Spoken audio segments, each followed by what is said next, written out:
Hi everyone, అందరూ ఎలా ఉన్నారు? నేనైతే చాలా బాగున్నాను. Welcome to Sowji's life style. ఇవాళ ఒక traditional and with very little bit of modern touch ఇచ్చే ఒక బ్యాక్ డ్రాప్ని చేయబోతున్నాము. సో ఈ బ్యాక్ డ్రాప్ శ్రీమంతాలకి, హాఫ్ సారీ ఫంక్షన్స్కి, అన్నప్రసన్నకి, ఇలా అన్నిటికీ కూడా చాలా బాగా సెట్ అయ్యే బ్యాక్ డ్రాప్. సో ఈ బ్యాక్ డ్రాప్ని ఫస్ట్ ఎప్పుట్లాగే మనం ఎక్కడైతే కావాలనుకుంటున్నామో అక్కడ బేసెస్ పెట్టుని, సైడ్ పోల్స్ పెట్టుని, క్రాస్ బార్కి ఈ క్లాత్ని వేసుకొని, ఏమన్నా మీకు మరీ చాలా ఎక్కువ ఏమైనా ఫోల్డింగ్స్ ఉన్నాయంటే లిటిల్ బిట్ ఆఫ్ స్టీమ్ పెట్టుకుని ఐరన్ చేసుకుని పెట్టుకోవచ్చు. ఈ బంచెస్ని నేను ముందుగానే తయారు చేస్తున్నాను. ఈ థీమ్ని నేను ఎక్కువగా కూడా వైట్ కలర్ వచ్చేలాగా ప్లాన్ చేస్తున్నాను. ఎందుకంటే బ్యాట్ వచ్చేటప్పటికి మన ట్రెడిషనల్ టెరాకోటా కలర్ని యూస్ చేశాను. ఆ బంచెస్ని సేఫ్టీ పిన్స్ పెట్టుకుని హ్యాంగ్ చేసుకుని సైడ్ గార్లాండ్స్ని కూడా హ్యాంగ్ చేస్తున్నాను.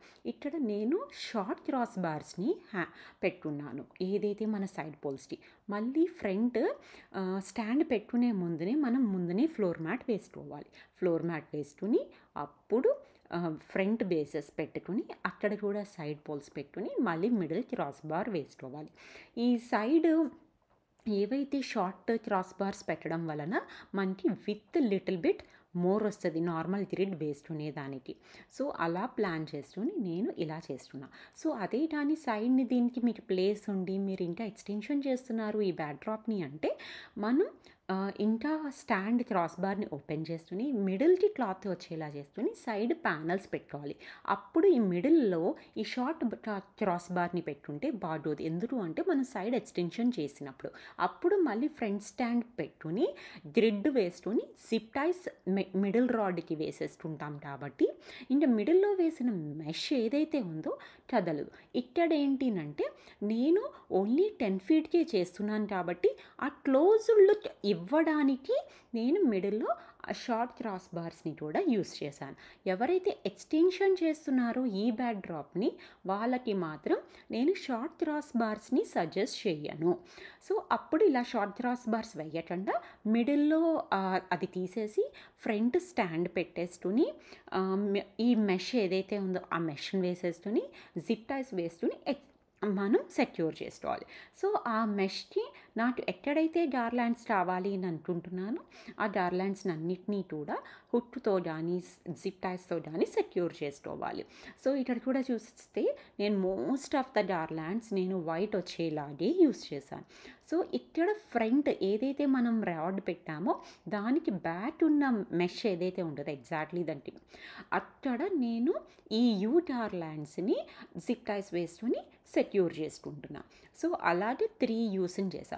ఇప్పుడు ఏదైతే మనం రాడ్ని యూస్ చేసాం నేను ఇక్కడైతే సైడ్ రాడ్ కూడా యూస్ చేశాను కాబట్టి సైడ్ రాడ్ నుంచి మొత్తం అంతా కవర్ అయ్యేలాగా ఈ వైట్ కలర్ లిల్లీ గార్లాండ్తో కవర్ చేస్తున్నా. ఎవరైతే ఎక్స్టెన్షన్ చేస్తారో వాళ్ళు సైడ్న కవర్ చేయాల్సిన అవసరం ఉండదు.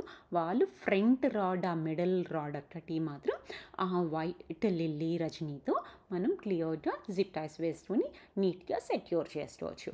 సో అలా సెక్యూర్ చేస్తున్న తర్వాత ఈ ఫ్రంట్ నా 2 పోల్స్ ఉన్నాయి కదా, ఆ 2 పోల్స్ని కూడా వైట్ క్లాత్ తీసుకుని దాన్ని ఒక 4 ఫోల్డింగ్స్ కింద వేసుకుని పైనుంచి అంటే మనకి ఎంతైతే హైట్ కావాలనుకుంటున్నామో ఈ బ్యాక్ డ్రాప్ని అంత హైట్కి ఫుల్గా back rod and front rod 2 లేపాలి. లేపి అప్పుడు ఈ క్లాత్ని అంతటినీ కూడా జిప్ టైస్ వేసుకుని సెక్యూర్ చేసుకోవాలి. సెక్యూర్ చేస్తున్న తర్వాత నీట్గా అవి కిందనంతా కూడా బ్యాలెన్స్ చేసుకోవాలి. ఈ సైడ్న కూడా నేను ఆ రాడ్కి నేను ఒక 4 వైట్ ఫ్లవర్ గార్లాండ్స్ని హ్యాంగ్ చేస్తున్నా.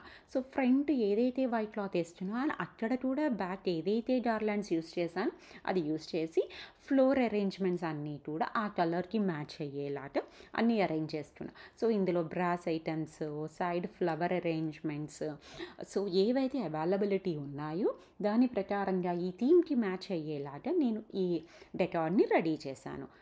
Thank you.